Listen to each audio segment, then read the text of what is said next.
Մանուկյանը։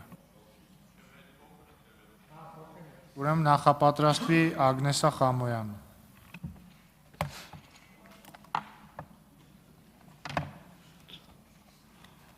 Սիրելի հայրենակիցներ, հարգելի գործընկերներ, Տիկին Յոլյան, ողջունում եմ ձեր առաջադրումը։ Մի քիչ երևի փորձի պակասից էր, որ տիրապետելու հետ կապված պետք է ասեիք, դե մենք ձեր պես չենք, որ միանգամից նախարար ու պատգամավոր դառնանք։ Առանց որևէ լուրջ, ՕԳԳ, շատ դեպքերում առանց որևէ ընդհանրապես աշխատանքի պետական համակարգում, ինչի պես, հեծի պետ, ով է հեծի պետ։ Մի էլի խոսեք իրար հետ ամբիոնից և նստատեղից։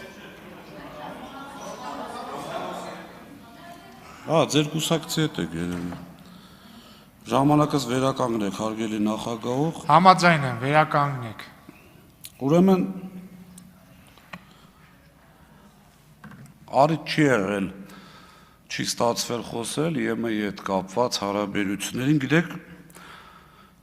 շատ ինձ մոտ մեծ հարց է, թե օրինակ ԵՄ-ի որ երկրում է հնարավոր, ինչպես պարոն Մանուկյանը նշեց, տենց միանգամից նախագահներ հակակոռուպցիոնում, ընտանիքներով կալանավորումներ, չգիտեմ ինչեր, նախ պարոն Քոչարյան, ողջույնները սեթրակին, ինքը ուժեղ տղա է կդիմանա և ընդհանրապես ձեր ընտանիքին, որ ԵՄ երկրում ասենց բան հնարավոր, իմ կարծիքով ոչ մի։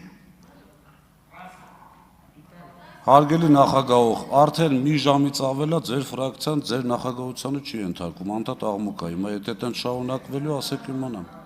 Ինչ։ Ինչ ասեմ։ Մի հատ էլ վերականգնեք ժամանակս, դե որ տենց։ Չէ, այս անգամ չէ։ Դե ուրեմն ընդհատեք։ Հիմա ինչ որ է, հասկանում եմ, որ թեման ձեր համար ցավալի է, բայց հաշվի առնելով, որ ԵՄ երկրներից ոչ մեկ թույլ չէր տա իր երկրում տենց բան լիներ, հարց առաջանում, ինչի է թույլ տալիս էստեղ, ինչի չի արձագանքում, արդյոք դա գին ունի, և արդյոք այդ գինը մենք պետք է վճարենք, ես ձեզ հարցը չեմ տալի շատ լավ հասկանալով, որ դուք դա գինը չեք էլ իմանալու, ձեզ չեն էլ ասելու դրա գինը և չեն էլ ասել, ինչպես որ չեն ասում ում ոնց ընտրեք, ըստ երևույթին վերջի օրով ունեմ այդ համոզմունքը և այլն։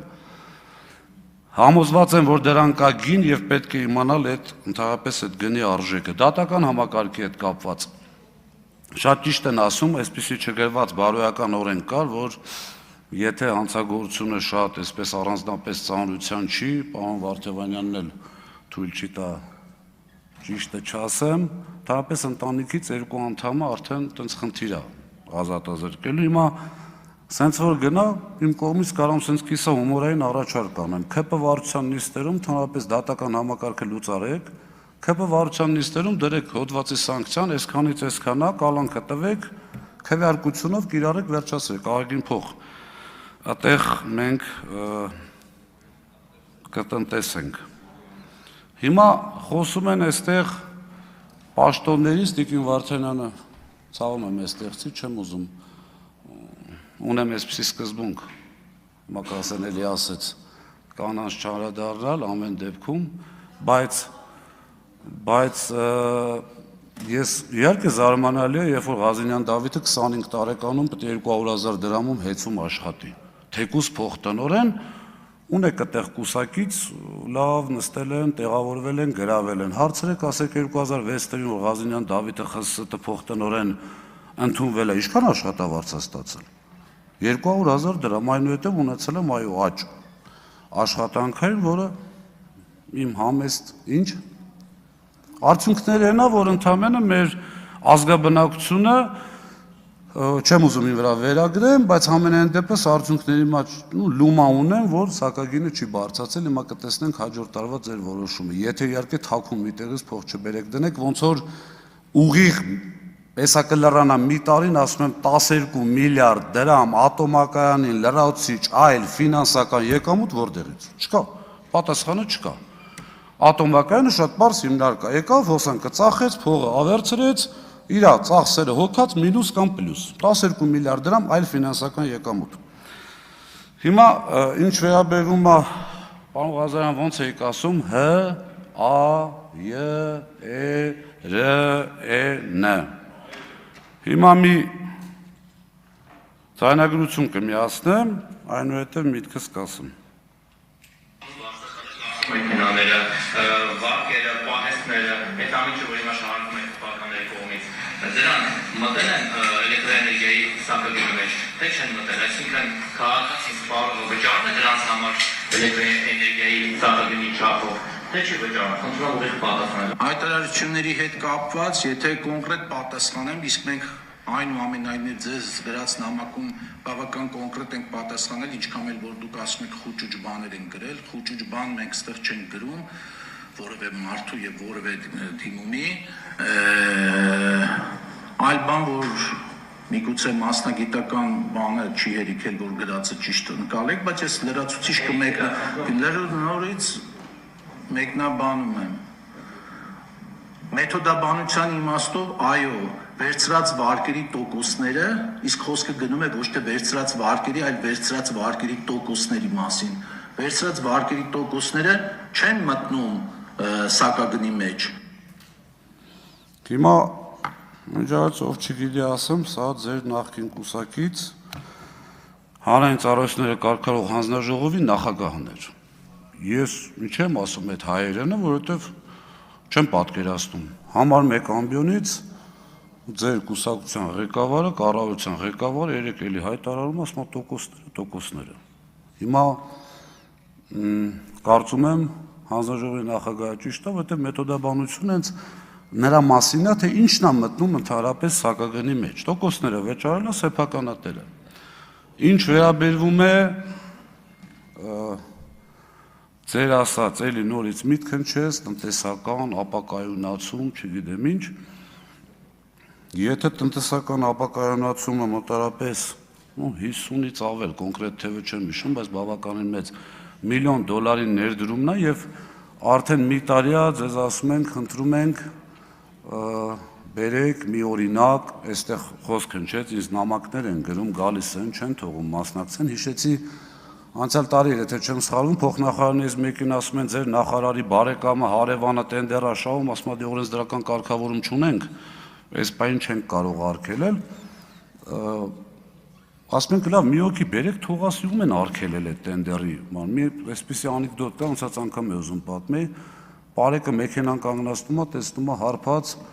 ինչ-որ մեկը ղեկին, ասում է խմած ես քշում, ասում է հա, ասում է ով է քեզ թույլ տվել, ասում է ասել են կարաս քշես, առանց վարորդական ես քշում, ասում է հա, ով է թույլ տվել, ասում է ասել են կարաս քշես, մի քանի այդպիսի հարց, բարեկը ջղայնանում, ասում է ով է ասել, ասում է ասել են չասեն։ Հիմա այս պարագայում այդ թեմային ընդհանրապես անդրադառնալն է սխալ, եւ խնդրում եմ, որպեսզի եթե դուք կոչ եք անում ամբիոնը օգտագործել ճիշտ, ինքներդ օրինակ ծառայեք, մի փոքր մասով նաեւ ցանկանում եմ ելույթից վերջում անդրադառնալ իրավագիտության ֆակուլտետացավին, որ կպել են որոշ ԿՊԱ-ականներ, ոնց ասեմ, այդ ատելությունը, որ ընդհանրապես բուհական համակարգի առավել եւս ԵՊՀ-ի մի հատ էլ առավել եւս իրավագիտության ֆակուլտետի հետ կապված կա, ես ընդհանրապես յուրաքանչյուր թեմայի մեջ փորձում եմ այսպես անալիզի միջոցով գտնել, թե ինչ կարող է այդտեղ իրականում լինի, թեկուզ իմ, ընդհանրապես եւ այլն, բայց մի քանի վարկած է պատտվում, կարող է հեռացվել համալսարանից դրա համար այտենց, կարող է պարոն Հարությունյան դուք որևէ հաջողություն չեք ունեցել այդ համալսարանում դրա համար եք այտենց, բայց անգամ եթե ԿՊ-ն վերածել է իր մասնաճյուղի Երևանի պետական համալսարանը, անգամ այդ դեպքում էլի չեն հանգստանում, չնայած կրթության համար բավականին մեծ վնաս է եւ մի վարկած էլ կա, որ կարող է այտենց երազանք ա եղել այնտեղ սովորելու չի ստացվել, միջից ասեմ, որ ֆակուլտետը ընդունելությանը չի մասնակցում, եթե այդ երազանքը եղել է, այդ ֆակուլտետի հետ կապ չունի, բայց այն որ համալսարանից հեռացված անձ է եւ մենք ոնց որ մի ժամանակ ենք սովորել տարիքով բռնումա, ամենայն դեպս ոչ մի բանով չճանաչված 20 եւ ավել տարվա դասախոսը խոսում են մի ֆակուլտետի մասին, որի շրջանավարտները իրանց համար իրանց թիմում գտնող ամենալավն են, դա արդեն նոնսենս է։ Խորհուրդ եմ տալիս երկար մտածել այդ թեմային անդրադառնալուց։ Տիկին Յուլիան, եւս մեկ անգամ, ինչպես հայտարարեցի, ես որպես ինքնակնդադատ մարդ ձեզ համարում եմ ինձանից լավ թեկնածու, ձեզ համարում եմ ինձանից